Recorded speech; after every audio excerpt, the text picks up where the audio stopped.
CEE, Central Europe Explained, an IDM podcast series powered by Erste Group. Episode 31. Imagine there was a war.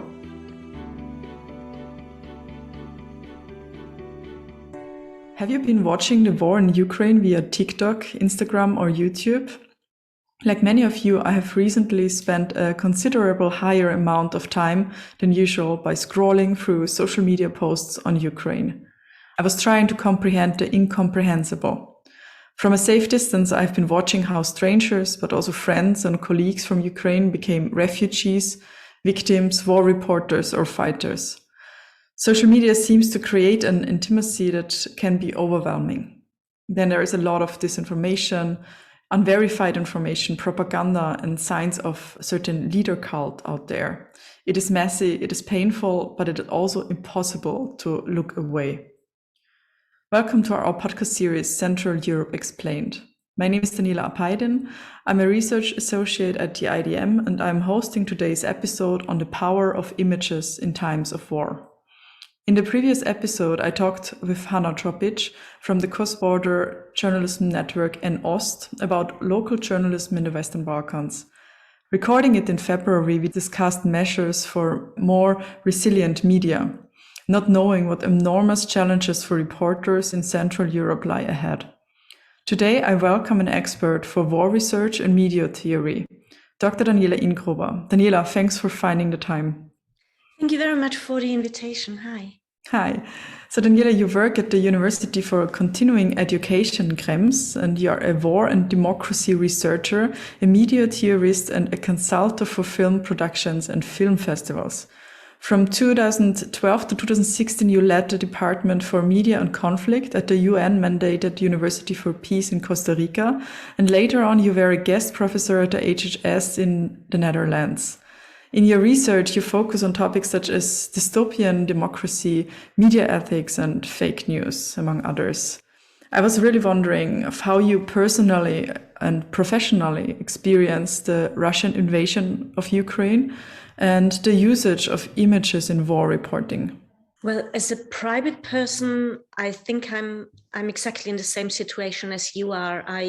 I'm looking out for friends via social media. I'm terrified to imagine how people live and under which circumstances they are.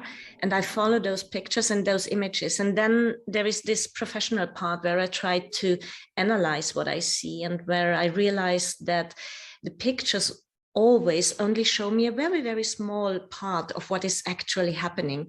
So we see what is within a frame, but we never see what is above that frame or behind the camera, what is actually happening behind the person who is making the video or taking the picture. So pictures are also always an interpretation of reality. And one can really see that very well in this crisis right now. Or, well, actually, I prefer to call it a war, because I think very often if we say crisis, then we diminish what it is. But it is a war, and a lot of people are suffering. A lot of people have to flee. And we see that in the pictures. But as you said, we are so lucky because we are here in Austria right now at the moment and feeling safe. And yeah, the pictures just seem like an alternative reality. And only if there is a familiar face or if something is very, very close to our emotion, then it suddenly becomes this other kind of reality. But what a picture also always is, it is a moment of the past. A picture can never show us what is going on right now, because we always get the pictures later. Even in lifetime reporting, we still see the pictures as a fracture of a single moment. And if I feel that a friend is safe, then I do not know whether he or she is safe in the next moment. And that's very, very terrifying. And this is something that people before us never had because they didn't have social media. Mm-hmm, mm-hmm. Yeah, I mean, behind that lies a lot of power, as you already referred to. And I was wondering at the moment when we look at these images that we see every day in TV, but also on social media, what are the main actors kind of trying to win the war of images? What would you say? Who are trying to show us the interpretations? Well, Something that is quite new is that the governments create their own pictures. Not only they have done that in other wars as well, but now they have their own media channel to stream them, which makes it a little bit different. So obviously they are main actors, but then also a famous person can become a main actor, or on TikTok we can see it where somehow a young person becomes very famous because of one video, because of one thing that he or she says. So the images can be very, very powerful, but this is not entirely true, because already in the very first war where war photographers participated, which ironically was at the Crimean War in the 19th century, so in Ukraine as well. Already there, the different photographers showed very diverse realities of what was going on, and both kinds of images had huge consequences for what was going on. I mean, the pictures of Howard Russell, for example, he's not famous anymore, but he was a British photographer, and contrary to Roger Fenton, who showed nice and nearly romantic pictures of the soldiers sitting together, eating, chatting, and so on, Howard Russell actually went to the to the places where the war actually happened, and he showed horrible pictures that would be forbidden today ethically, and they were shown in a museum, and it really came to a crisis of the government because of those pictures. So let's stick maybe to this role and to this power of photographers. What would you say are what role do gender-related aspects play in this war of images? Then, I mean, there are many female war reporters, war photographers, but still, I can imagine they might not be the majority, and therefore also might shape our picture, our imagination of the war as well. So, what would you say? Are there kind of stereotypes outside as well? Can you observe something? Mm-hmm. Thank you very much for that question. I think gender really has become something that we need to discuss according to this war, because right now we also discuss, why do the women have to flee or stay behind somewhere and do the cooking for the soldiers, and the soldiers, the men go, our soldiers take up weapons, and why do they have to do that even if they don't want to? But coming back to the female photographers, what we have seen so far is that women often show different aspects of the war. They tend to show the daily life also. And of course, for a female war reporter, it is much more dangerous, as war is always extremely dangerous for women. But more and more female photographers just work exactly the same way as male photographers do. But do they also show something different or do something differently? Like the female gaze, as it is called, is it different, the female gaze on war? I very often detect that the female gaze, as you call it, I really like that expression. The female gaze in that sense is more about how is our daily life concerned. So to show it from a very human perspective.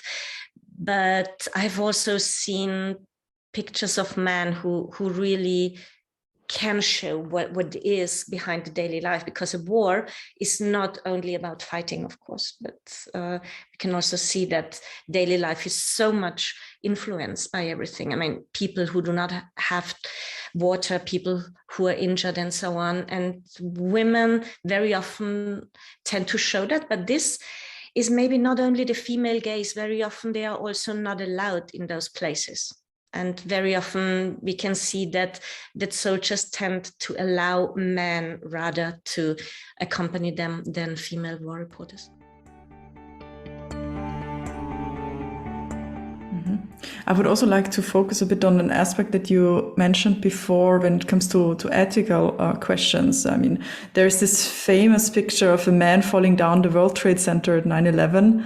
It was widely criticized to be published.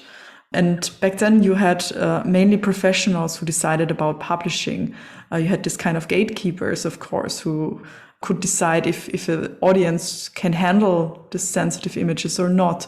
But in social media, we don't have this kind of gatekeepers anymore. So what do you think? How can we decide what is bearable, what is ethical, and what not? I mean, there are ideas of the trigger warnings, for example. Yeah. I have to admit that I do not really believe in trigger warnings because they very often lead to the contrary, that people get more interested and so on. There's a famous example from Congo where, well, war criminals invited journalists to a place, and then instead of giving a press conference, they killed everybody in the village. And then the journalists at home had to decide whether they wanted to show the pictures or not. And in Germany at RTL, there was one reporter who didn't want to show the pictures, but somebody had told him to. So he gave a trigger warning and told the people, please don't watch it, switch away. And you can imagine what happened. Everybody stayed on. And not only that, next day, everybody also on other TV channels reported about those pictures. And I think that this very often happens with trigger warnings, that they do not help, but they concentrate us, they make us noisy and curious, and we want to see more. But your question is really about one of the main questions that we have with journalism right now. Any quality media outlet has an ethical code of conduct, and we know exactly what people are allowed to show in a picture. When do you show a face? When do you not show a face? And so on. For example, the picture that you mentioned from the World Trade Center, most media outlets probably would not show that picture anymore, or very far from a distance. But then on the social media, nothing of that is true anymore, because everybody just takes a picture or a video of everything. And yeah, there's no self-censorship in an ethical way. So I think what we really, really need is to educate ourselves on that, because one can do a lot of harm by publishing something that is too cruel, or that maybe even can be found by someone who is related to the person. Mm-hmm. Yeah, I mean, it's a question of responsibility, and I guess this has to be shared on all sides. I was just wondering a bit more about what we can do, what role we play as audience, as recipients, if we are, for example, are used for propaganda, if our collective behavior in social media is used for it. Do you have an idea how to teach people that? I believe that we tend to be part of the propaganda. So I really don't want to say that we are victims of the propaganda, but on the contrary, we very often contribute to it ourselves by our behavior. So I think that in civic education, we should have much more education on media also in schools, and maybe also the media themselves could teach us more how to deal with that, because we very often seem to forget about our own responsibility. Normally, we can only see what we have learned to see. And in our culture, and because of our experience and so on, we have a tendency of looking at pictures in a certain way that might be a little bit different for everybody, but then it is still what we have learned and how we normally behave. And it is very hard for us to look at pictures in a different way, and therefore to detect something else, or maybe also to deal with what we see. And then we share the pictures without really looking at the entire picture, but we maybe only look at the headline or at the sensation of a picture, and we don't look at the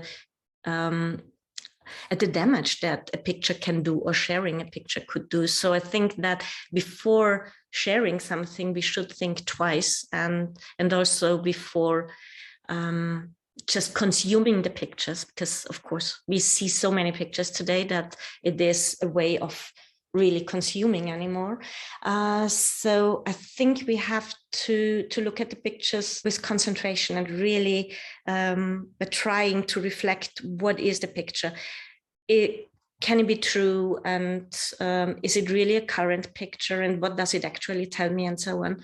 So there's a huge responsibility, but very often it's just so comfortable to gaze through, and that's it. Mm-hmm. I was also wondering if our perception of images has changed over the decades. For example, since 9/11, if this has changed since we've been using more and more social media and are used to this kind of flood of videos and photos and so on. I was wondering if it has anything to do with the longing for truth and for longing for reality. And since this world is getting more and more complex, since the war that we now experience is also so complex and complicated, do you think that this is something specifically, something that is related to the zeitgeist, for example? Yeah. The French philosopher Jean Baudrillard once said that images help us to feel alive, because if we can watch a picture from a war situation, that means that we are in a situation where we are still alive and where we can still enjoy some safety. And I agree with him that it is really quite comforting to do that, right? But of course, pictures can describe something where words lack, and they can give us some insight into a truth or in a reality. And maybe it is easier to look at the picture and just really stare at it instead of reading a difficult text.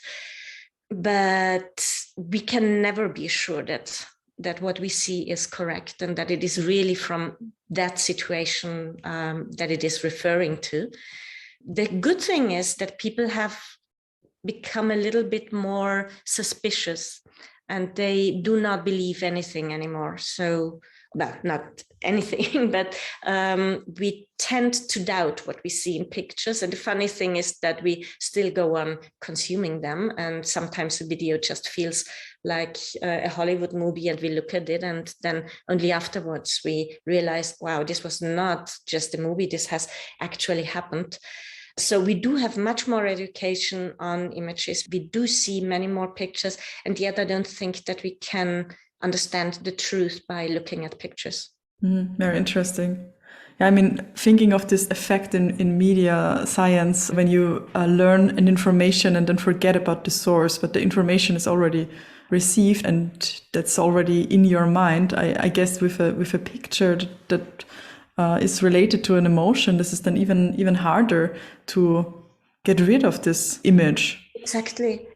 And with each picture we see, we all take the other pictures with us. So we start to see pictures in a series, and we only interpret them as a series. So there is no longer this one single picture that is famous and tells us about the war situation, but we have so many. And if we saw something in one picture, then we take that story and the memory of it and also the emotion with us. So in the end, it can be very, very overwhelming also. And well, I think a lot of psychologists in the meantime really recommend not to watch too many videos or too many pictures, because it can do so many damage also to our psychology. Yeah, that's a good tip, I think, at the end of this conversation, to really reflect on your own media consumption, I guess, and reduce it to a certain limit if you feel that it's getting too much and too overwhelming. Daniela, thanks a lot. Was very interesting, very touching as well on this very sensitive topic at the moment. Nevertheless, it's so important. And as usual, at the end of the podcast, I would like to ask you for some cultural input, some inspiration for our listeners. Do you have anything that would fit here? Yes, I've been thinking about it, and I think I need to recommend one more time the pictures of this very, very famous war photographer, Robert Capa, because all the pictures that he did, very often he went back to the reality of children also. He also tried not to show dead people. He tried not to show injured people, but to show what a war situation can really mean. And he did an excellent job in that. And very often I find inspiration in looking at his pictures. I can see all the tragedy of war, and at the same time, I can also see the art, because very often we forget that a lot of those war photographers are also artists. And Robert Capa and also his girlfriend, Gerda Taro, they were excellent artists as well. So I recommend to look at their pictures. And the wars of that time are so long time ago that one can really enjoy the beauty of the pictures and yet understand how horrible war is. Thank you. A very, very good recommendation. There's also, if I may add to that, there's also a very nice song from Alt J on Taro and Capa. It fits perfectly to our region, since not so many people know that he was actually Hungarian-American. So also coming from our region. Thank you, Daniela. It was very inspiring, very informative. Thanks a lot for finding the time. Thank you very much for listening to me. Yeah, and as always, you find further links and information to this episode in the descriptions and on social media. If you like this episode, please subscribe to our podcast and recommend it to your friends and colleagues. We would love to hear your ideas and what topics, for example, you would like us to cover in future. So please give us some feedback, and thank you for listening. Goodbye.